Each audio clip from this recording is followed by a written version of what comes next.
جو سوالات تھے آپ کے، مثال کے طور پر میں پہلے سوال اٹھاتا ہوں، تو میں نے جو علماء اہل سنت ہے ان کے ساتھ رابطہ کیا ہے کہ اللہ یار صاحب کے جو بھی تحفظات ہے میں نے کتابوں سے وہ نکال لے، اور انہوں نے بالکل صحیح سوالات اور صحیح حوالہ جات کی جو ہے نا وہ نشاندہی کی ہے۔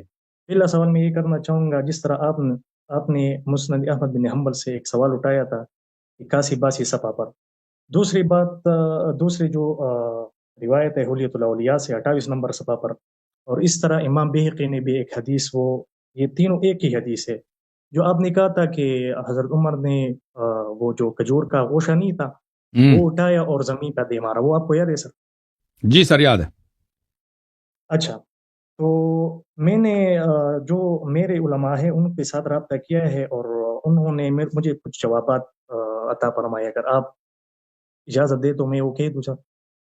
جی بسم اللہ۔ Okay sir. سب سے پہلی بات تو یہ سر کہ یہ جو اس کی شرح ہے مرقات المفاتیح شرح مشکات المصابیح، یہ صفحہ نمبر اس کا 153 ہے سر۔ وہ اس کے کئی مجلدات ہیں، بہرحال آپ مجھے نہیں پتہ کہ وہ کون سی جلد کی آپ بات کر رہے ہیں، طبع بھی مختلف ہوتا ہے نا۔ نہیں سر، اس کے 9 10 11 جلد ہیں مرقات کی، مفتاح المفاتیح۔ اصل مسئلہ یہ ہے سر کہ یہ حدیث جو ہے نا حضرت عمر کے بارے میں، تو اس کے بارے میں انہوں نے یہ حدیث لایا ہے، اور نیچے جو ہے مولا علی قاری نے ان کی ایک شرح لکھ کے ہے، میں اس سے چھوٹی سی عبارت آپ کو بتاتا ہوں۔ میں تو کوئی عالم نہیں ہوں، اگر عبارت کوئی اونچ نیچ ہو جائے تو بخشش چاہتا ہوں۔ صحیح۔ کس جلد میں ہے مرقات کے؟ کس جلد میں ہے؟ حدیث نمبر بتانا مرقات میں سر۔ یہ تو حدیث نمبر نہیں لکھا آپ نے؟ البتہ چلیں کوئی بات، یہ میں نے نہیں لکھا۔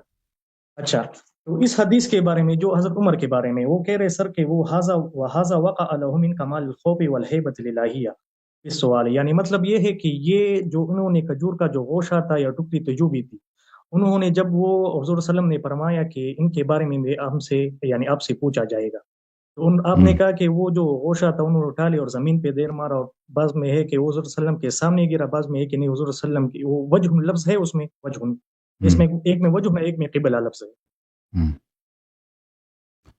تو حدیث یہ ہے میرا محترم ناظرین، یہ کہتے ہیں اللہ کے خوف کی وجہ سے انہوں نے نبی صلی اللہ علیہ وسلم جو خوشہ گرایا، اور وہ نبی صلی اللہ علیہ وسلم کے خوف کی وجہ سے کیا تھا۔ ایک منٹ میں وہ حدیث لے کر، اللہ کے خوف کی وجہ سے، اللہ کے خوف، صحیح فرمایا، بالکل۔ ایک منٹ میں اس کو لے کے آؤں روایت کو۔ محترم ناظرین، حدیث روایت یہ ہے، مسند احمد ابن حنبل ہے، جی کئی کتب میں موجود ہے، مسند میں نہیں، بہت ساری کتابوں میں ہے۔ یہ چاپ جلد نمبر ہے 15، ہاں، اور یہ صفحہ نمبر ہے 315، حدیث نمبر 20,647۔ رسول صلی اللہ علیہ وآلہ وسلم کہیں گئے تھے کہ وہاں پر کوئی باغ تھا انصار کا، تو انہوں نے کہا ہمیں کوئی کھجور کھلائے، تو وہ شخص کھجور کا ایک خوشہ لے کے آیا تھا، تو رسول صلی اللہ علیہ وآلہ وسلم نے اس سے کہا، پھر ٹھنڈا پانی مانگایا، ٹھنڈا پانی بھی پلایا گیا، پھر فرمایا کہ لَتُسْأَلُنَّ عَنْ هَذَا يَوْمَ الْقِيَامَةِ، اس سے آپ پوچھے جاؤ گے روز قیامت۔ یہ تو سب مسلمانوں کو پتہ ہے کہ روز قیامت آپ کو نعمتوں سے پوچھا جائے، یہ کوئی نئی بات نہیں ہے، نئی بات نہیں۔ فَأَخَذَ عُمَرُ الْعِذْقَ، عمر نے وہ خوشہ پکڑا، فَضَرَبَ بِهِ الْأَرْضَ، اس کو زور سے زمین پہ دے مارا، حَتَّى تَنَاثَرَ الْبُصُرُ قِبَلَ رسول اللہ صلی اللہ علیہ وآلہ وسلم، یہاں تک کہ وہ کھجور کے دانے بکھر گئے اور رسول صلی اللہ علیہ وسلم کی طرف بھی آئے نا، دوسرے میں کہ ان کے چہرے کی طرف بھی آئے۔ تو یہ فرما رہے ہیں کہ اللہ کے خوف کی وجہ سے، دیکھیں اللہ کا نعمت کا شکر ادا کرنا چاہیے نا۔ اللہ کا خوف یہ ہے کہ بھئی اگر قیامت یاد آ رہا ہے، واقعاً اگر آپ کہہ رہے ہیں نا کہ یہ نبی صلی اللہ علیہ وسلم کی سنت ہے کہ جب ان کو اللہ کا خوف آتا تھا وہ کھانا روٹی جو ہے زمین پہ دے مارو، بے حرمتی کرو رزق و روزی کی، اور پھر رسول صلی اللہ علیہ وسلم کے اس میں جو بے حرمتی ہے، یہ تو نہ اللہ کی سنت ہے اور نہ اہل ایمان کا یہ طریقہ کار ہے، اور نہ اس پہ خوف الہی کا کوئی تقاضا ہی ہے۔ اگر مجھے ڈر لگے نا کہ اللہ تعالیٰ مجھے ثواب لے گا نعمتوں کا، تو میں اس نعمت کو کفران نعمت نہیں کروں گا کہ اس کو زمین پہ زور سے دے ماروں، ٹھیک ہے نا، اور پھر وہاں پہ رسول صلی اللہ علیہ وسلم اگر موجود ہو یا کوئی بڑا عالم موجود ہو اس کی بے حرمتی کروں، میں تو زیادہ سے زیادہ اس نعمت کی قدردانی کروں گا نا۔ یہ جو آپ ملا علی قاری صاحب سے نقل کر رہے ہیں، ٹھیک ہے، انہوں نے عمر صاحب کے کام کی توجیح کرنے کی کوشش کی، تصحیح کرنے کی کوشش کی، لیکن اس کو عقل نہیں مانتی بھائی۔ ہمیں پتہ ہے کہ اگر اللہ تعالیٰ نعمتوں کا حساب لے گا تو آپ اس نعمت کی زیادہ قدردانی کریں گے نا، نہ کہ اس کو زمین پہ مارے. پھر زمین پہ مارنے سے نعمت کی قدردانی نہیں ہے, شکر نہیں ہے, خوف اللہ کے حساب کا خوف اس میں کوئی جھلک نہیں ہے. پھر رسول صلی اللہ علیہ وسلم کی جو بے حرمتی ہے, اللہ کا خوف اس بات کی اجازت نہیں دیتا کہ پھر آپ رسول صلی اللہ علیہ وسلم کے بارگاہ اقدس میں ایسے کام کریں جو ہر عاقل شخص کے نزدیک وہ بے حرمتی اور حد کی حرمت ہے. جو اللہ سے ڈرتا ہے وہ زیادہ سے زیادہ رسول صلی اللہ علیہ وسلم کی عزت کرتا ہے. دوسرے صحابہ بھی وہ مومن تھے بھائی, اس طرح نہیں صرف عمر صاحب مومن ہے. دوسروں نے ایسا کیوں نہیں کیا؟ دوسروں کے ایمان میں شک ہے. وہاں پہ جو دوسرے صحابت ہے, یہ روایت کس سے ہے؟ ابی عصیب سے. دوسرے صحابہ بھی وہاں پہ تھے نا, ہاں, تو وہ ان پہ اللہ کا خوف نہیں ہے, ان کو تو ان کو بھی پکڑ کے زور زور سے مارنا چاہیے تھا. ٹھیک ہے نا, کہ اللہ کا خوف کا تقاضا یہ ہے کہ کچھور جو ہے زور زور سے زمین پہ مارتا, وہ چاہے رسول کو بھی لگے تو کوئی بات نہیں صلی اللہ علیہ وسلم. جی میں بات کر لوں سر؟ جی بات کریں. میں نے ان کو کہا تھا, وہ یہاں پہ جو ہے نا ان کی مشائخ ہے جس کو ہم پیر کہتے ہیں, تو میں نے ان کو کہا کہ اگر کوئی ٹکری ہو یا کوئی گوشہ ہو, میں آپ کے پیر کے سامنے اس کو اٹھاؤں گا اور زمین پہ دے ماروں گا, تو میں دیکھتا ہوں کہ ان کے جتنے بھی موردین ہیں وہ میرے جو ہے نا وہ سانس نکال لیں گے, مجھے مار دیں گے, مجھے پتہ ہے. تو انہوں نے کہا کہ یہ تو آپ عقلی احتمالات کر رہے ہیں. تو میں نے کہا خدا کے بندے آپ یہاں عقلی احتمالات کیوں کرتے؟ تو اس نے کہا کہ یہ ساری حدیث آپ پڑھ لو, اگر حضور صلی اللہ علیہ وسلم نے ان کو ڈانٹا ہو یا کچھ اس طرح سا کیا ہو تو پھر آپ مجھے بتا دیں. تو انہوں نے مجھے کہا, وہ اس وقت تیاری کر کے نہیں آئے تھے سر. میں آپ کو ساری بات بتاتا ہوں. اصل مسئلہ یہ ہے کہ میں اور 2-3 دوست اور بھی ہیں, ہم آپ کے بیانات سنتے ہیں.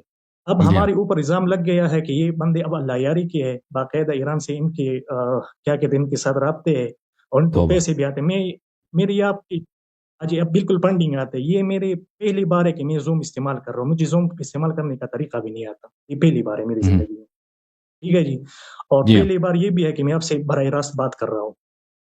تو ابھی جو ہے نا بالکل وہ ماحول خطرناک سا بن گیا ہے, اور وہ حوالے بھیج رہے ہیں بالکل باقاعدہ. ہم نے ایک واٹس ایپ گروپ بنایا ہے, تو میں نے آپ کو پرسنلی بھی ایس ایم ایس کیا تھا, اور آپ کے جو آپریٹر ہیں ان کو بھی ایس ایم ایس کیا تھا کہ سر میرے کچھ سوالات ہیں, ہم پھنس گئے ہیں. اب مطلب یہ ہے کہ اس کے اگر آپ لایاری صاحب جوابات دے دے تو ہم کیا کہ کلیئر ہو جائیں گے. اگر وہ جوابات نہیں دیتے تو بروز معاشر ان کا گریبان ہوگا اور ہمارا ہاتھ ہوگا. ہم اہل بیت حضور کے سامنے لایاری کا گریبان پکڑیں گے. انہوں نے ہمیں کیوں گائیڈ نہیں کیا اس باتوں کے بارے میں؟ آپ کیا کہتے ہیں؟ بالکل, میرا آپ سے, مجھے بھی ایران سے کوئی پیسے نہیں آتے سوائے لعنت اور تکفیر کے. مجھے ایران سے کچھ نہیں ملتا. مجھے پتہ ہے جی جناب والا, مجھے پتہ. بالکل. تو عرض یہ ہے کہ میں پہلی دفعہ آپ سے بات ہو رہی ہے اور میرا آپ سے کوئی کنیکشن نہیں ہے. بہت سارے لوگ میرے پروگرام کو دیکھتے ہیں, بہت سارے لوگ میرے باتوں سے کچھ باتوں سے اگری کرتے ہیں, بہت سارے لوگ میرے اکثر باتوں سے اگری نہیں کرتے. تو یہ اس سے زیادہ میرا آپ سے کوئی تعلقات نہیں. یہی جو پہلی دفعہ آپ سے بات ہو رہی ہے, اس سے کبھی بات بھی نہیں ہوئی. میں پہلی دفعہ آپ کی آواز سن رہا ہوں, آپ سے بات کر رہا ہوں. جی ہاں, تو یہ اس حدیث کے متعلق جو توجیہ پیش کی گئی ہے وہ ملا علی قاری جو ہے اس کی کتاب میرے سامنے ہے. جی ہاں, وہ ان کی جو توجیہ ہے بالکل کہ وہ اللہ کے خوف کی وجہ سے, اللہ کا خوف جب طاری ہوتا ہے نا انسان پر, ہاں بھلے, انما المؤمنون الذین اذا ذکر اللہ وجلت قلوبہم, انسان کا دل جب ڈر جاتا ہے, لرز جاتا ہے, تو کانپنے لگتا ہے, تو وہ اللہ کی نعمت کو زور سے پکڑ کے زمین پہ مارے اور کہہ دے کہ اسی کا حساب ہوگا, اور کچھ کھجور رسول صلی اللہ علیہ وسلم کی طرف چلا جاتا ہے. یہ شکر کرنے کا اور اللہ کے خوف کا یہ کوئی ایسا عکس العمل, رد عمل, ریاکشن ہم نے دنیا میں نہیں دیکھا. نہ ہم نے صالحین کے احوال میں سے سنا, نہ رسول صلی اللہ علیہ وسلم کے سنا ہے. سب سے زیادہ تو رسول صلی اللہ علیہ وسلم خود اللہ کے خوف سے ڈرتے تھے. تو ان کی سنت میں بھی یہ نہیں کہ اللہ کے خوف سے جب ڈرتے تھے تو کانا زور سے اٹھا کے زمین پہ مارتے تھے. کہ اس طرح تو ہے ہی نہیں بھائی دنیا میں سر. اور اس حدیث میں یہ ہے کہ حضور صلی اللہ علیہ وسلم کے چہرے مبارک پر کوئی تغیرات آئے ہو یا نہیں, چہرے کے کوئی اثرات. تو دیکھیں اس روایت میں مخالفین وہ باتیں نقل نہیں کرتے نا, کہ اکثر کیونکہ جماعت مخالفین کے جو محدثین ہیں, روات ہیں, وہ بڑے متعصب ہوتے ہیں. اگر کسی بھی حدیث میں کہ اگر انہوں نے نبی صلی اللہ علیہ وسلم نے عمر کو ڈانٹا ہو تو وہ پھر نقل نہیں کرتے, اس کو حذف کرتے ہیں. ٹھیک ہے نا. تو رسول صلی اللہ علیہ وسلم, لازمی بات ہے ایک شخص زور سے اگر وہ مار لیتا ہے اللہ کی نعمت کو اور کچھ رسول صلی اللہ علیہ وسلم کی طرف آ جاتے ہیں تو یہ بہت بڑی بے شکری ہے. اور پھر یہ سوال کرنا کسی کا حساب ہوگا, اس میں استہزاء اور تمسخر کا بھی ایک پہلو نکل آتا ہے نا. تو مجھے تو لگتا ہے کہ اگر میں ہوتا کوئی شخص میرے سامنے میرے ساتھ یہ کرے تو, یا میرا بیٹا میرے سامنے اس طرح کرے نا, تو مجھے تو بہت برا لگے گا. تو مجھے تو یہی لگتا ہے کہ طبیعی رد عمل یہی ہوگا نبی کریم صلی اللہ علیہ وسلم کو کہ یہ بات برا لگے ان کو. لیکن ہمیں پتہ ہے, بخوبی پتہ ہے کہ محدثین جو ہیں جماعت مخالفین کے یہ کاٹ لیتے ہیں بہت ساری، یہ حدیث پورا نقل نہیں کرتے کہ نبی صلی اللہ علیہ وسلم کو اگر وہ بات بری لگی تو وہ عبارات، راوی خود بہت سارے ڈرتے تھے پرانے زمانے. دیکھیں میں آپ کو ایک مثال دیتا ہوں. احمد ابن شعیب النسائی اتنا بڑا محدث ہیں، سنن نسائی کے وہ سنن کبرائے نسائی کے وہ مؤلف ہیں، بہت سارے کتب کے، اپنے زمانے کے سب سے بڑے محدث تھے پورے عالم اسلام میں. ان کو قتل کیا گیا. اس بات پہ قتل کیا کہ بڑا مشہور ہے، اس بات پہ قتل کیا گیا کہ ان سے دمشق کے مسجد میں، شام کے جامع مسجد میں ان سے پوچھا گیا کہ آپ معاویہ کے فضائل سنائیں. اس نے کہا مجھے نہیں آتے. اس نے کہا میرے پاس کوئی حدیث نہیں معاویہ کی فضیلت میں، میرے پاس نہیں ہے. ان کو اتنا مارا لوگوں نے، ان کو بے حرمتی کی، یہاں کے ان کے بیضتین کو، یعنی ان کے ٹیسٹیکلز کو لاتوں کے نیچے ان کو رگڑ دیا، پھر مسجد ان کے پیر سے پکڑ کے مسجد سے باہر پھینک دیا، پھر اسی میں وہ مر گئے، شہید ہو گئے بیچارے. ٹھیک ہے نا. تو انہوں نے کوئی بے حرمتی تو نہیں کی تھی معاویہ کی، انہوں نے معاویہ کی بے حرمتی نہیں کی تھی. انہوں نے کیا کہا تھا سن لیں ایک منٹ بس بھائی صاحب. انہوں نے صرف اتنا کہا تھا کہ مجھے حدیث نہیں آتے جی. تو لوگوں نے اس کو اس بات پہ حمل کیا کہ آپ معاویہ کے مخالف ہیں. اب ہمیں بخوبی پتہ ہے کہ معاویہ میں اور عمر بن الخطاب میں زمین آسمان کا فرق ہے اہل سنت کے ہاں، ان کے احترام میں. ٹھیک ہے نا. ان کا جو مقام ہے اس کا کوئی قیاس ہی نہیں کہ معاویہ کہاں ہے عمر بن الخطاب کہاں. تو آپ یہ توقع نہ کریں روات سے، محدثین سے، کہ وہ ایسے احادیث نقل کریں کہ عمر نے یہ کام کیا پر رسول صلی اللہ علیہ وسلم نے ڈانٹ کے ان کو نکال دیا، کچھ کیا. ٹھیک ہے نا. اس طرح وہ نقل نہیں کرتے. یہ جو جتنا واقعہ نقل ہوا ہے وہ نقل ہوا ہے، لیکن اس میں یہ نہیں ہے کہ رسول صلی اللہ علیہ وسلم ناراض نہیں ہوئے، غصہ انہوں نے نہیں کیا، یہ ذکر نہیں ہے کہ انہوں نے نہیں کیا، ناراض ہو گئے، غصہ کیا، وہ بھی ذکر نہیں ہے نا. لیکن ہمیں پتہ ہے کہ ایسا واقعہ کسی بھی شخص کے ساتھ ہو وہ ناراض ہوگا ضرور. جی سر بولیں. سر وہ جو آپ نے امام نسائی کی بات کی ہے، میں اسٹوڈنٹ ضرور ہوں، لیکن اس کا مطلب یہ نہیں کہ میں نے کوئی اسٹڈی نہیں کی ہے. جی وہ سر. امام نسائی نے ایک بات کہی تھی کہ سوائے اس حدیث کے کہ حضور صلی اللہ علیہ وسلم نے فرمایا تھا کہ اس کی جو پیٹ ہے وہ پیٹ نہ بھرے. جب وہ الفاظ انہوں نے عطا کیے تو جی ہاں، تو انہوں کو اس کا اتنا مارا. پھر انہوں نے اپنے شاگردوں سے کہا کہ مجھے، جب ہوش میں آئے شاگردوں نے پانی وغیرہ پلایا تو انہوں نے کہا کہ مجھے کیا کہتے ہیں اس کو، مکہ معظمہ لے جا جنت البقیع میں دفنا دینا ہے. صحیح. اچھا، جو آپ نے دوسری بات کی ہے نا سر کہ یہ کیا کہتے ہیں اس کو، امیر معاویہ کی بات ہے. یہ ہے اگر آپ برا نہ مانے تو چند باتیں ان پر ہو جائے، کچھ سوالات ان پر بھی ہے. بسم اللہ. اب موضوع اچھا جی، سوال یہ ہے سر کہ امام احمد بن حنبل کی کتاب ہے مسائل، یہ آپ نے دی کہ سر مسائل احمد. جی جی جی. اچھا، اس میں روایت ہے اسحاق بن ابراہیم بن ہانی نساپوری نہیں جی، وہ صفحہ نمبر 104 ہے سر. جی سر اس میں ہے سمیت علی ابن الجاد ما تولہ معاویہ علی غیر الاسلام، یعنی انہوں نے اللہ کا قسم اٹھا کر کہا کہ معاویہ غیر یعنی اسلام کے بغیر مرا ہے. مطلب یہ ہے، میں ٹھیک کہہ رہا ہوں کہ غلط کہہ رہا ہوں؟ یہ بہت ساری کتابوں میں موجود ہے، یہ ما واللہ معاویہ علی غیر الاسلام. جی مسائل احمد میں آپ کہہ رہے ہیں نا، میں اس کو نکال کے آپ کو دکھا لیتا ہوں. نہیں، میں اس میں ایک سوال ہے سر، میں آپ مجھے سوال کیا؟ میں سوال پوری نہیں کی. اچھا سر انہوں نے کہا کہ یہ جو علی بن جاد ہے یہ ایک ایسا راوی ہے کہ اس پر کچھ اعتراضات پیش، یعنی مطلب لوگ کو شبہ تھا کہ یہ شیعہ ہے. تو تقریب التہذیب ابن حجر عسقلانی کی جو کتاب ہے اس میں اس کا نام جو ہے نا زیاد بن ایوب ہے، یہ ابن الجاد کا. ٹھیک ہے سر. علی ابن الجاد نام ہے اس کا؟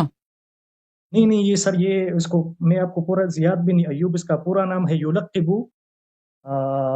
دلویہ کہتے ہیں. جی سر. آپ کبھی کہتے ہیں علی ابن الجاد، اگر نام علی ابن الجاد ہے تو زیادہ نہیں ہے نام کیا اس کا؟ سر میں نے تقریب التہذیب نکالی ہے، تقریب التہذیب ابن حجر عسقلانی کی کتاب ہے، میرے خیال سے راویوں کے بارے میں انہوں نے کچھ لکھ کے ہے. تقریب التہذیب میں سب روات کے متعلق ہے. ہاں جی ہاں، تو انہوں نے اس کے بارے میں لکھا ہے، کیا کہتے ہیں اس کو، علی بن جاد جی جو دلویہ ہے، دلویہ اس میں دلویہ لفظ بھی ہوگا سر، دال وہ یہ ہے، مجھے پتہ نہیں کس کے صحیح پروننسیشن کون سی ہے، دال لام وہ یہ اور جو گول ہا ہوتا ہے سر. انہوں نے تقریب تعظیم میں اس کے بارے میں اس حدیث پہ اس شیخ کا ایک شیخ ہے، ہاں جی جی، ایک شیخ صاحب ہیں، ان کا نام ہے شیخ حسن فرحان المالکی. وہ پہلے وہابی تھے، پھر وہابی سے پھر گئے وہ کچھ شیعہ بھی نہیں ہے، سعودی عرب کے. انہوں نے اس موضوع اسی حدیث پہ کتاب بھی لکھی ہے، پورا کتاب لکھی ہے. جی ہاں، مات معاویہ علی غیر مات واللہ معاویہ علی غیر الاسلام. اس میں ایک دو حدیث نہیں، کئی احادیث ہیں، ٹھیک ہے نا. جی. سمعت علی بن الجعد يقول مات والله معاوية على غير الإسلام. سوالات أحمد. سمعت ابو عبداللہ علیہ السلام وقال له دلویہ. سمعت دلویہ نے کہا کہ میں نے علی بن الجعد سے سنا. ہاں یہ سر میں دلویہ کی بات کر رہا ہوں. جی دلویہ سے. دلویہ آپ پوچھ رہے. اچھا دلویہ سے کیا سوال ہے آپ کا؟ دلویہ وہ تقریب التہذیب، یہ تقریب التہذیب نے ابن حجر عسقلانی کی جو کتاب ہے اس کا نام جو ہے دلویہ کا، اس کا نام ہے زیاد بن ایوب. جی اچھا جی. تو ان کے بارے میں نے ان کو کہا کہ اس میں تو لکھا ہے کہ یہ ثقہ حافظ ہے، تو آپ اس طرح اس کو کہہ رہے ہیں کہ جس میں بالکل صحیح کہہ رہے ہونے کا الزام ہے. میں نے صحیح کہا کہ غلط کہا سر؟ یہ بخاری کے رجال میں سے. یہ تو بہت عظیم المرتبہ ہے. ثقۃ حافظ من العاشرہ مات سنة 52 وله 86. جی ہاں، بخاری ابو داود ترمذی اور نسائی میں اس کے حدیث ہیں. صحیح فرما رہے ہیں. وہ ابھی آ رہا ہوں سر اس کے بارے میں. تو وہ کہہ رہے کہ سر امام شمس الدین محمد بن احمد بن عثمان الذہبی، یہ یعنی امام ذہبی نے یہ جو کتاب لکھے ہے تو اس میں لکھا ہے سر فَلَعَلَّ ابْنَ الْجَعْدَ قَدْ تَابَ مِنْ هَذِهِ الْوَرْدَةِ، یعنی اس موقف سے ابن الجعد نے پھر توبہ کیا ہے. تو کیا یہ بات ٹھیک ہے کہ غلط ہے؟ اس نے تو کہا وہ کیسے موقف سے توبہ کر سکتا ہے؟ وہ تو کوئی موقف تھا ہی نہیں. اس نے کہا میں نے علی بن الجعد سے سنا نا کہ علی بن الجعد نے کہا کہ اللہ کی قسم معاویہ اسلام پہ نہیں مرا، کفر پہ مرا. وہ تو موقف ہی نہیں ہے، اس سے کیسے پڑھ سکتا ہے؟ یعنی وہ جھوٹا تھا، پر اس نے خود قسم کہا، اس نے جھوٹ بولا. سر اب میں نے اس کو کہا تو اس نے کہا کہ یہ تو یہ ابن جعد جو ہے انہوں نے اگر کوئی اجتہادی مسئلہ ہو نا، اجتہادی مسئلہ ہو، اس میں آپ رائے چینج کر سکتے ہیں. مثلا میرا عقیدہ یہ ہے کہ زمین گول ہے، پھر میں اپنا عقیدہ چینج کروں کہ زمین گول نہیں ہے بس زمین فلیٹ ہے، کیونکہ یہ ایسی کوئی نہ حدیث ہے کوئی روایت ہے، کچھ بھی نہیں ہے کہ ایسی چیزیں جو عقل کی دلالت سے ثابت ہوتی ہے نا کہ زمین یا تو گول ہے زمین یا تو فلیٹ ہے. اب اگر وہ شخص کہتا ہے کہ میں نے فلانے سے سنا ہے، جی یہ تو بھائی اس میں تو رائے چینج کرنے کی گنجائش ہی نہیں ہے. وہ تو اپنا مشاہدات محسوسات بتا رہا ہے کہ اس نے جو سنا ہے. جی تو اس کا مطلب پہلے اسے جھوٹ کہہ رہا تھا. سر اس کا ایک کتاب ہے جعد کا، مسند ابن جعد، مسند ابن الجعد کتاب ہے اس کا حدیثوں کا، آپ سرچ کر لیں پھر مجھے بتا دیں سر. مسند ابن جعد میرے پاس ہو گیا. ہاں جی مسند جعد میرے پاس ہے. جی اچھا سر. دو چاپ ہیں، ایک چاپ علمیہ ہے، ایک چاپ دار الفلاح ہے. نہیں چھاپ کا تو مجھے پتہ نہیں سر، میرے پاس اوریجنل کتاب نہیں ہے، اچھا میں نے حوالے نکال دیے. جی مسند جعد میں حدیث ہے سر اس 609 نہیں سر 2109 میں بھی دیکھتا ہوں. یہ دوسرے علمیہ والے چاپ میں، اس چاپ میں تو نہیں ہے اس نمبر پہ، کیونکہ مختلف چاپوں میں نمبرنگ مختلف ہوتا ہے. ٹھیک ہے نا، میں دوسرے چاپ میں دیکھتا ہوں. ایک منٹ، یہ معاویہ والی حدیث اس میں ایک منٹ 2109 یہ ہمارے پاس یہاں پہ وہ حدیث نہیں ہے اس میں. 2109 جو آپ بتا رہے ہیں نا، یہ دونوں میں نہیں بنتی. دونوں جو میرے چاپ ہیں اس میں نہیں بنتی. میں آپ کو بتا دوں کہ میرا مدعا کیا ہے. تو اس نے مسند ابن جعد میں جو 2109 والی حدیث ہے اس نے تو مجھے اسکرین شاٹ بھیجے، لیکن مسئلہ یہ ہے کہ مجھے طریقہ نہیں آتا ورنہ میں آپ کو بھیج دیتا. یہ اس میں ہے کہ قال علی رضی اللہ تعالیٰ عنہ خیر احد الامہ نبی ابو بکر و عمر. ہاں جی ہاں. تو یہ کہہ رہے ہیں کہ اگر آپ ابو الجعد کی بات کو یہاں مانتے ہیں کہ معاویہ غیر اسلام پر مرا ہے، تو مسند ابن جعد میں یہ بات بھی مان لی، کیونکہ میں نے ان کو کہا ہے کہ ہم حضور صلی اللہ علیہ وسلم کے بعد سب سے افضل جو ہے نا علم کے لحاظ سے، ہر لحاظ سے حضرت علی علیہ السلام کو مانتے ہیں. تو انہوں نے کہا یہ بات تو شیعوں کی ہے. تو میں نے کہا نہیں، میں شیعہ نہیں ہوں، میں حسینی اہل سنت ہوں. ٹھیک ہے جی. تو وہ کہہ رہے ہیں کہ ابن جعد کی وہ بات وہ ہم مانتے ہو تو یہ بھی بات مان لو. تو دیکھیں وہ جو کہہ رہا ہے اس میں علی بن الجعد خود قسم کھا کے کہتا نا کہ معاویہ غیر دین اسلام پہ مرا. ٹھیک ہے، وہ اپنا مشاہدہ بتا رہا ہے. ٹھیک ہے نا. یہاں پر یہ جو حدیث ہے یہ شریک سے نقل کر رہا ہے، ابو اسحاق سے شیبانی سے نقل کر رہا ہے، عامر سے ابو جحیفہ سے نقل کر رہا ہے. ٹھیک ہے نا، 3-4 واسطے ہیں. اور ہم نہیں کہتے کہ ابن جعد علی ابن جعد نے یہ نہیں سنا، بالکل سنا ہوگا. یہ روایت کافی مشہور ہے. اور یہ خود یہ روایت اس روایت کی بڑی کہانی ہے. یہ خود معاویہ کے زمانے میں مشہور کیا گیا تھا اور اس کو عمرو بن العاص نے مشہور کرایا تھا. عمرو بن العاص نے معاویہ میں وہ معاویہ کے زمانے میں وہ ممبر پہ جا کے قسم کھا کے کہتا تھا کہ میں نے خود علی علیہ السلام سے سنا ہے کہ ابو بکر مجھ سے افضل ہے، عمر مجھ سے افضل ہے، عثمان مجھ سے افضل ہے. تو یہ اس زمانے میں مشہور کیا گیا تھا. پھر علی علیہ السلام نے کہا تھا کہ میں نے یہ حدیث نہیں بولا ہے، یہ حدیث جھوٹ ہے، اور اللہ آپ کا بھلا کرے کہ یہ حدیث قرآن کے خلاف ہے، رسول صلی اللہ علیہ وسلم کی سنت کے خلاف ہے، جب رسول اللہ صلی اللہ علیہ وسلم نے خود بولا ہے انت منی بمنزلت ہارون من موسیٰ، ہارون سے جو منزلت تھی موسیٰ کی وہی منزلت آپ کو ہے. تو یہ ہو ہی نہیں سکتا کہ موسیٰ کی امت میں کوئی ہارون سے افضل ہو. ٹھیک ہے نا، وہ ہارون سے کوئی افضل ہو. ایک بات کرنا چاہتا ہوں سر. جی ہاں، میں نے اس کے جوابات بخاری سے دیے ہے کہ حضور صلی اللہ علیہ وسلم نے خود فرمایا ہے کہ مجھے حضرت یونس علیہ السلام سے، حضرت موسیٰ علیہ السلام سے، اور ایک حدیث میں تو یہ بھی آیا کہ سارے انبیاء سے مجھے افضل نہ مانا. پھر میں نے ان سے ایک سوال کیا کہ کیا آپ کا یہ عقیدہ ہے کہ حضور صلی اللہ علیہ وسلم سے سارے انبیاء افضل ہے، یا یونس علیہ السلام افضل ہے، یا موسیٰ؟ تو انہوں نے کہا یہ تو میرا عقیدہ نہیں ہے. تو پھر میں نے ان کو بتایا کہ بخاری میں تو آپ کہتے ہیں ضعیف روایت نہیں ہے، تو پھر یہ بھی مان لو نا کہ حضور سے سارے انبیاء افضل ہے. تو یہ حضرت علی علیہ السلام اگر یہ حدیث بالکل صحیح بھی ہو تو اس کا جواب تو مجھے آتا ہے سر، لیکن بات ہو رہی ہے علی بن نجات کی. جی ہاں، علی ہم نہیں کہتا کہ دیکھیں اگر یہ تو کئی وسائط کے ساتھ نقل کر رہا ہے، ٹھیک ہے نا. اگر ہم کہہ دیں کہ علی ابن جاد ثقہ ہے، سچا ہے، تو وہ تو خود تو نہیں کہتا میں نے نبی علی علیہ السلام سے سنا، وہ تو 4 واسطوں کے ساتھ، وہ شریک سے نقل کر رہا ہے، شریک ابو اسحاق شیبانی سے نقل کر رہا ہے، وہ عامر سے، وہ ابو جحیفہ سے، 5 وسائط کے ساتھ نقل کر رہا ہے نا. تو یہ اس کے وثاقت پہ کوئی اثر ہی نہیں پڑتا.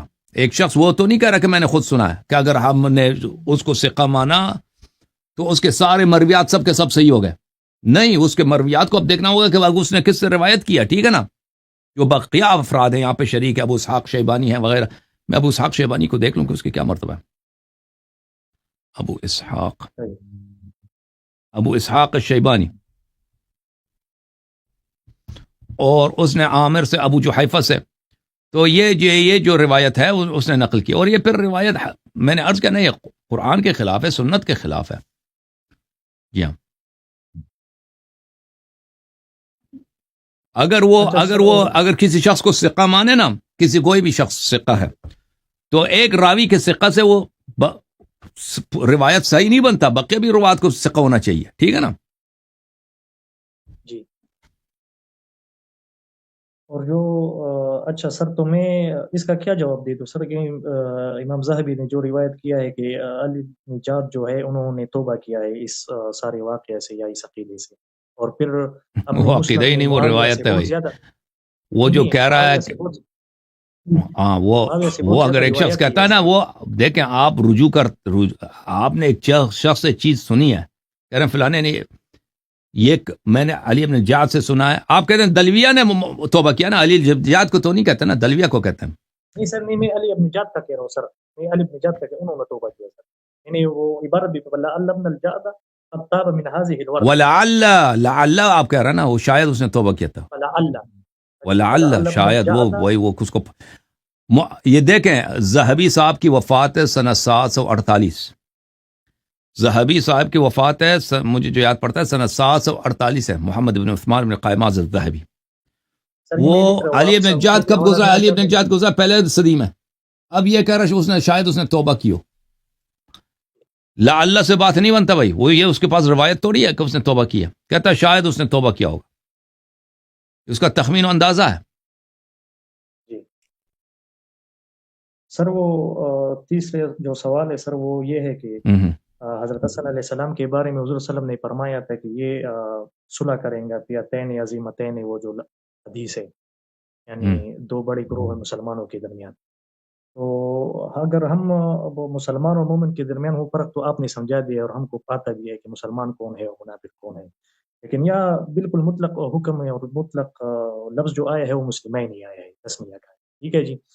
تو اب ہم فئتین عظیمتین اور یہ مجھے مسلمتین، یہ جو لفظ ہے، تو ہم اس کی تطبیق کس طرح کریں گے سر؟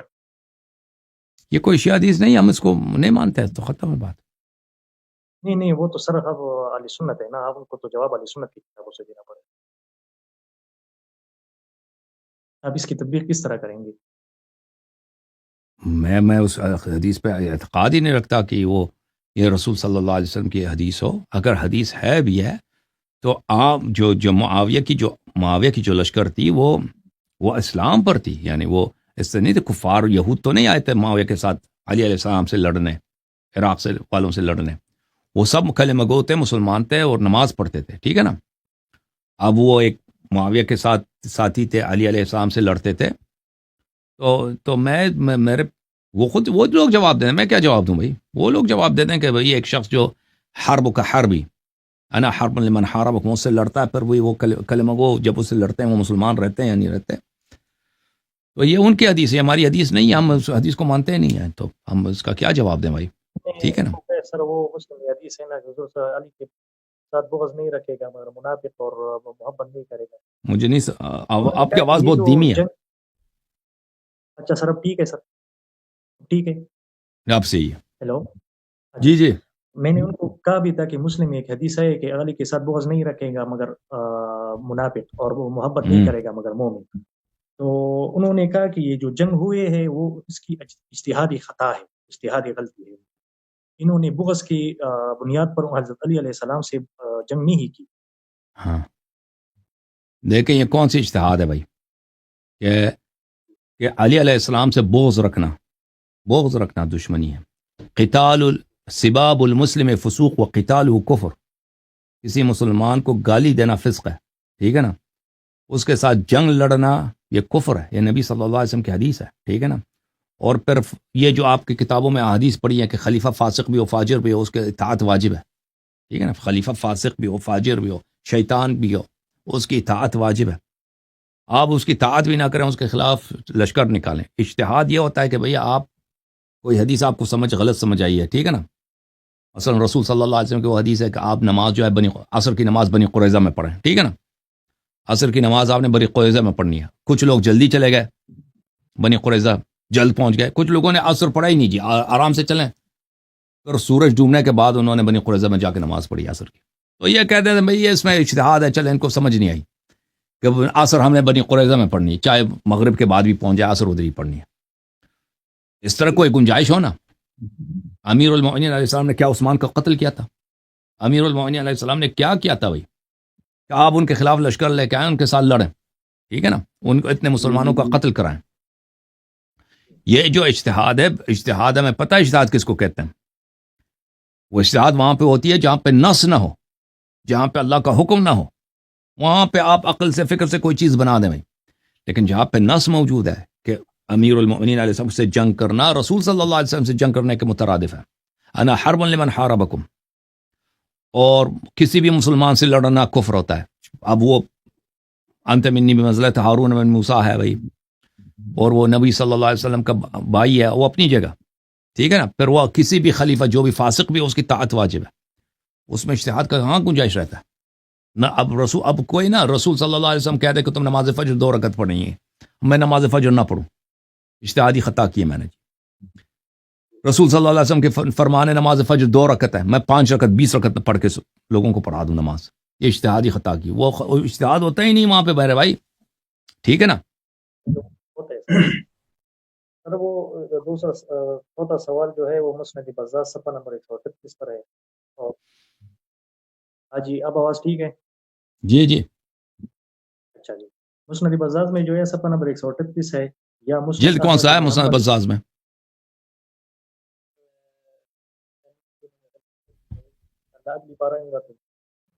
جلد بھی اپنے ساتھ لے آؤں گا. اور کیا کہتے ہیں وہ صفحہ. اچھا اس میں تو 20 جلد ہیں، بہت سارے مجلدات ہیں نا، اس کے 15 سے زیادہ ہے میرے خیال میں. مسند احمد بن حنبل میں 17087 نمبر حدیث ہے.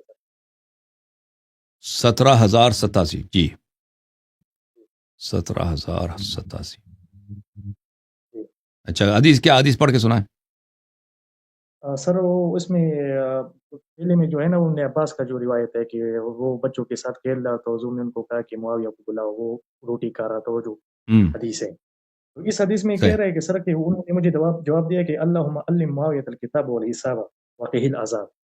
اس حدیث میں تو حضور صلی اللہ علیہ وسلم نے معاویہ کو دعا دی ہے، تو آپ دونوں حدیث کے درمیان کس طرح تطبیق کریں گے؟ تو انہوں نے مجھے کہا کہ ابن عباس جو ہے نا وہ انہوں نے حضور صلی اللہ علیہ وسلم کا جو پیغام تھا وہ معاویہ تک پہنچایا نہیں، یہ احتمال ہو سکتا ہے، یہ انہوں نے مجھے کہا سر۔ یہ کس طرح ہو سکتا ہے کہ حضور صلی اللہ علیہ وسلم ایک وقت بد دعا بھی دے رہے اور دوسری بار جو ہے نا دعا بھی دے رہے، یہ تو ایک متضاد آ گیا نا سر۔ جی ہاں، وہ اس طرح نہیں ہے نا، میں آپ کو روایت دکھا دیتا ہوں نا، وہ مسلم میں موجود ہے۔ آپ نے کہا 17,787 ہے، یہ والا سر 17,787۔ نہیں 17,087 مسند احمد میں ہے، اور مسند بزار میں حدیث کا نمبر ہے 42,002 سر، 42,002 نہیں، مسند احمد میں کون سا نمبر ہے؟ 17087 اچھا 17 087 صحیح۔ وہ تو مسلم کی حدیث ہے نا، مسلم کون سا گیا؟ مسلم کی حدیث جو ہے وہ یہ ہے، میں آپ کو دکھا دیتا ہوں۔ 6623 ہے سر، 6623 ہے صحیح مسلم میں۔ 17,087 یہ کوئی اردو ہمارے پاس جو چاپ ہے اس میں یہ نہیں ہے مسند احمد میں۔ اچھا میں آپ کو دکھا دیتا ہوں مسلم کی جو حدیث ہے، بات کر رہا ہوں سر، صحیح مسلم کی بات کر رہا ہوں، اس میں 6623 ہے میں دکھا دیتا میرے ہوں۔ پاس۔ دیکھیں یہ کیسے پیغام نہیں پہنچا، یہ کہتے پیغام نہیں پہنچا، پھر تو اب عبداللہ ابن عباس فاسق ہے نا کہ اس نے رسول صلی اللہ علیہ وسلم کے فرمان پہ عمل نہیں کیا۔ یہ صحیح مسلم ہے بھائی، صحیح مسلم چاپ دار الفکر ہے، ملاحظہ کریں، یہ صفحہ نمبر 1284 ہے، حدیث نمبر ہے 2604۔ ٹھیک ہے نا۔ اب عبداللہ ابن عباس کہتا ہے کنت العب مع الصبیان، میں بچوں کے ساتھ کھیل رہا تھا، فجاء رسول اللہ صلی اللہ علیہ وآلہ فتواريت خلف باب، میں رسول صلی اللہ علیہ وسلم آ گئے تو میں دیوار کے پیچھے چھپ گیا، فجاء فحطانی حطاتا حطأتا، تو پھر وہ تشریف آئے، انہوں نے مجھے بلایا اپنی طرف، کوئی مجھے بلایا، وقال اذهب وادع لي معاویہ، انہوں نے کہا کہ جاؤ اور معاویہ کو میرے پاس بلاؤ، فجئت فقلت هو ياكل، میں گیا اور کہا کہ وہ تو کھانا کھا رہا ہے، قال ثم قال لي اذهب فادع لي معاویہ، چلے جاؤ اور معاویہ کو بلاؤ، فجئت فقلت هو ياكل، میں نے گیا، میں پھر دیکھا، میں نے کہا وہ کھانا کھا رہا ہے، قال لا اشبع اللہ بطنہ، فرمایا کہ اللہ تعالیٰ اس کے پیٹ کو سیر نہ کرے۔ یعنی اگر آپ دیکھیں، اگر کوئی کہتا ہے کہ عبداللہ ابن عباس نے رسول صلی اللہ علیہ وسلم کے فرمان پہ عمل نہیں کیا ہے، اسے پیغام نہیں پہنچایا، ایسا ہی گیا، اور رسول صلی اللہ علیہ وسلم نے بھی تحقیق کے بغیر ایک شخص کو اس نے بددعا دی ہے، یعنی معاویہ کا قصور ہی نہیں، اس کو پیغام ہی نہیں پہنچایا، تو رسول صلی اللہ علیہ وسلم نے ایسے ہی اس کو بددعا دی ہے، تو یہ کیا ہوتا ہے بھائی، یہ عبداللہ ابن عباس پر بھی طعن ہے اور رسول صلی اللہ علیہ وسلم پہ بھی طعن ہے، معاویہ کو بچانے کے لیے کہ عبداللہ ابن عباس فاسق نکلا، یعنی پیغمبر نے حکم دیا، اس نے عمل نہیں کیا، ٹھیک ہے نا، خیانت کیا۔ دوسری بات ہے کہ رسول صلی اللہ علیہ وآلہ وسلم نے ایک شخص کو جب پیغام پہنچا ہی نہیں ہے بھائی کہ آپ ادھر آ جاؤ، وہ اس کو آپ بددعا دے دیں، ٹھیک ہے نا، تو رسول صلی اللہ علیہ وآلہ اس کو آپ بددعا دے دیں، یہ رسول صلی اللہ علیہ وسلم کا بھی اسوہ حسنہ نہیں ہے کہ فرمایا وَلَقَدْ كَانَ لَكُمْ فِي رَسُولِ اللَّهِ أُسْوَةٌ حَسَنَةٌ، ایک بے گناہ شخص کو جب اس کو پتہ ہی نہیں کہ بلایا گیا، اس کو ایسے ہی بددعا دی ہے پیغمبر نے، ٹھیک ہے نا۔ تو یہ صرف اسی صورت میں ممکن ہے کیونکہ رسول صلی اللہ علیہ وسلم اس بات سے مبرہ ہیں کہ کسی بے قصور آدمی کو بددعا دے دیں۔ رسول صلی اللہ علیہ وسلم اللہ کے پیارے نبی ہیں، آخری نبی ہیں، وہ خطا کر ہی نہیں سکتے، اور نبی صلی اللہ علیہ وسلم ان میں اسوہ حسنہ ہے، وہ اگر کوئی شخص کوئی بے گناہ آدمی کو بددعا دیتا ہے وہ اسوہ حسنہ نہیں ہے۔ قرآن نے خود فرمایا وَلَقَدْ كَانَ لَكُمْ فِي رَسُولِ اللَّهِ أُسْوَةٌ حَسَنَةٌ صلی اللہ علیہ وسلم، صرف اسی صورت میں ممکن ہے کہ 3 دفعہ اس کو بلایا گیا ہے نا، اس نے پرواہ نہیں کیا، وہ کھانا کھانے جا رہا ہے، تو پھر بات بنتا ہے کہ نبی صلی اللہ علیہ وسلم کو بہت برا لگا ہے کہ اس کو میری بات کا پرواہ ہی نہیں ہے، پھر ان کو بددعا دی ہے کہ اللہ تعالیٰ اس کے پیٹ کو ایسے ہی مرض میں مبتلا کرے، بیماری میں، کہ اس کا پیٹ کے بھی بھرے نا۔ صحیح ہے سر، اگر آپ یہ اس حدیث پہ تھوڑا غور کر لیں سر، تو اس میں کہا کہ وہ کھانا کھا رہے، یہ نہیں کہا کہ میں کھانا کھا رہا ہوں بعد میں آ جاؤں گا، یہ الفاظ نہیں ہے، مثال کے تو وہ عقلی بھی کر رہے ہیں نا، تو معاویہ نے تو یہ بھی ہے کہ میں کھانا کھا رہا ہوں، میں بعد میں آتا ہوں، حضور کو یہ پیغام پہنچا دو، یہ ہے اس میں سر حدیث میں۔ تو حدیث میں یہ آپ جو کہہ رہے ہیں نا کہ وہ جملے پورے نقل نہیں کرتے نا، وہ اختصار کے لیے، پرانے زمانے میں کتابیں لکھی جاتی تھی ہاتھ سے، ٹھیک ہے نا، تو روات بہت سارے جو غیر ضروری جملے ہوتے تھے وہ نقل نہیں کرتے تھے کیونکہ کتابت وغیرہ میں اس میں بہت ٹائم لگتا تھا. تو اصل واقعات تو بڑے لمبے ہوتے ہیں, جو بھی کوئی کہانی سناتا ہے پورا سناتا ہے نا, تو وہ جملے نقل نہیں ہوتے. تو معاویہ کے یہ جملے یہاں پہ نقل نہیں ہے کہ وہ کہہ رہا ہے کہ وہ کانا کھا رہا ہے. تو اس نے عبداللہ ابن عباس نے کہا کہ وہ کانا کھا رہا ہے, ٹھیک ہے نا, وہ کانا کھا رہا ہے. تو یہاں پر یا عبداللہ ابن عباس نے وہ خبر سنایا ہے معاویہ کو کہ پیغمبر نبی صلی اللہ علیہ وسلم کا فرمان کیا ہے کہ آپ آ جاؤ, ٹھیک ہے نا, یا نہیں سنایا. نہیں سنایا تو عبداللہ ابن عباس نے حکم کی تعمیل نہیں کیا, یعنی ایک یہ فسق ہے. دوسری بات یہ ہے کہ اگر اس نے تعمیل ہی نہیں کیا بھائی, اس نے بتایا ہی نہیں ہے, تو نبی صلی اللہ علیہ وسلم کو یا تو پتہ تھا یا پتہ نہیں تھا. بہرحال جو بھی تھا, نبی صلی اللہ علیہ وسلم نے ایک بے گناہ شخص کو, معاویہ کو, جو بے گناہ, اس میں اس کا کوئی قصور نہیں ہے, اس نے کو بددعا دی ہے, ٹھیک ہے نا. تو فسق کس کی طرف چلا جاتا ہے؟ قرآن پہ چلا جاتا ہے کہ قرآن نے کہہ دیا نبی تو اسوہ حسنہ ہے. یہ تو اسوہ حسنہ ہے ہی نہیں, یہ تو غلط کام ہے کہ ایک بے گناہ بے قصور شخص کو آپ بددعا دے دیں اور اس کو اس بیماری میں مبتلا کریں آخرت تک کہ اس کا پیٹ کبھی بھرے نہ. سر آپ جب بھی حدیث کوٹ کرتے ہیں اہل سنت کے خلاف, تو آپ اہل سنت کی کتابوں سے, سر اگر آپ اہل سنت پر آپ کے کچھ تحفظات ہیں تو آپ اہل سنت کی کتابوں سے حدیث کوٹ کرتے ہیں تو وہ تو ٹھیک ہے. سر آپ اہل سنت کی جو ائمہ ہے تو آپ ان کے ائمہ کی جو حدیث کے وہ جو تعویل کرتے ہیں آپ ان کو کیوں نہیں مانتے؟ اگر کوئی تعویل دے کے اگر ہم تفصیل میں چلے جائیں نا, تفصیل میں, وہ تو آپ کے علماء کا کام ہے کہ یہاں پہ قائل کریں, وہ تعویل پیش کریں کہ اس حدیث کا مطلب یہ بنتا ہے. میرا کام یہاں پہ تفصیل دینا نہیں ہے, ٹھیک ہے نا. بعد دفعہ پیش کرتا ہوں کہ انہوں نے فلان نے یہ توجیہ کیا لیکن وہ اس کی توجیہ غلط ہے, باطل ہے, ٹھیک ہے نا. وہ بہت دفعہ یہاں پر اس کے لیے ٹائم نہیں ہوتا. یہاں پہ مجھے مثلا 5 منٹ, کوئی اکثر ہمارے یہاں پہ سوال جواب ہوتا ہے, 5-6 منٹ میں وہ سب باتیں بتانا, ایک حدیث کو بیان کرنا, پھر اس کا فلان عالم نے اس کا یہ تعویل پیش کیا, اس کا رد یہ ہے, اس کے لیے ٹائم نہیں ہوتا. بہت ساری میرے پاس جو احادیث ہیں, مجھے علماء کے ردود کا پتہ ہے کہ جماعت مخالفین کے علماء نے اس حدیث کی کیا تعویل کیا, کیا تصحیح کیا, کیا توجیہ, اس کے جوابات بھی مجھے آتے ہیں. لیکن بات یہ ہے کہ وہ کسی لیکچر میں تو ہو سکتا ہے, کسی تقریر میں تو ہو سکتا ہے, لیکن عام طور پر جب مخالف مجھے ٹائم ہی نہیں دیتا, مناظرے کے لیے آتا ہے, سوال جواب کے لیے ایک شخص آتا ہے نا, اس کو میں نے مختصر بیان کرنا ہوتا ہے. تو لیکن یہ اس کا کام ہے, اس عالم کا کام ہے جو یہاں پہ مناظرے کے لیے آیا کہ وہ تعویل پیش کرے, پھر میں اس کا رد پیش کروں نا. تو اس لیے ٹائم بچانے کے لیے اور اس لیے کہ یہاں پہ سوال جواب ہوتا ہے, سامنے والا اس میں وہ انتظار بھی نہیں کرتے کہ مجھے ٹائم دے دیں کہ وہ میں کیا کہنا چاہتا ہوں, ٹھیک ہے نا. سر میرا ریکویسٹ ہے سر آپ سے, اگر اگلی بار آپ جس بھی اہل سنت عالم سے مناظرہ ہو سر, تو برائے مہربانی سر اس حدیث پر آپ نے 10-15 منٹ لینے ہیں, لیکن لینے ہیں سر. آپ میرے سے کس پر, کس حدیث پر؟ یہ گوشہ والا جو حدیث ہے جو حضرت عمر کے بارے میں, جو سر جو حلیۃ الاولیاء بحقی میں مسند احمد بن حنبل میں, کہ جو اہل سنت کے علماء ہے وہ آپ کو کیا تعویلات پیش کرتے ہیں اور آپ ان کا رد کس طرح کرتے ہیں سر, یہ آپ مجھے پہلے میں نے ذکر کیا تھا نا, ان کے پاس کوئی تعویل نہیں تھا, کچھ بھی نہیں تھا. میں نے مناظرہ ہوا تھا نا اس کا, میں نے 1-2 دفعہ ذکر کیا تھا, ان کے پاس کوئی رد نہیں تھا.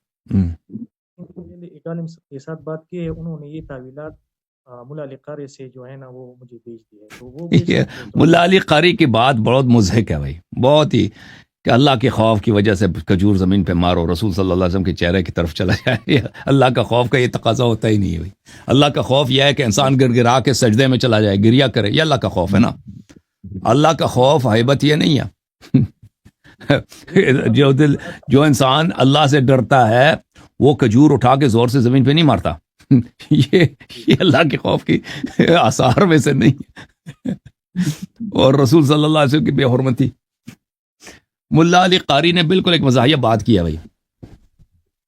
دنیا میں آپ لوگوں نے دیکھا ہے کہیں کہ اللہ کا خوف آ جائے, کانے پہ بیٹھے ہیں, کانا اٹھا کے زور سے مارو زمین دسترخوان پہ. ہم نے تو نہیں سنا آج تک, اور نہ ہم کبھی کریں گے اس طرح, ٹھیک ہے نا. کہ مجھے اللہ کا خوف آیا, روٹی اٹھا کے زور سے زمین پہ مارو, سالت زور سے اٹھا کے زمین پہ مارو.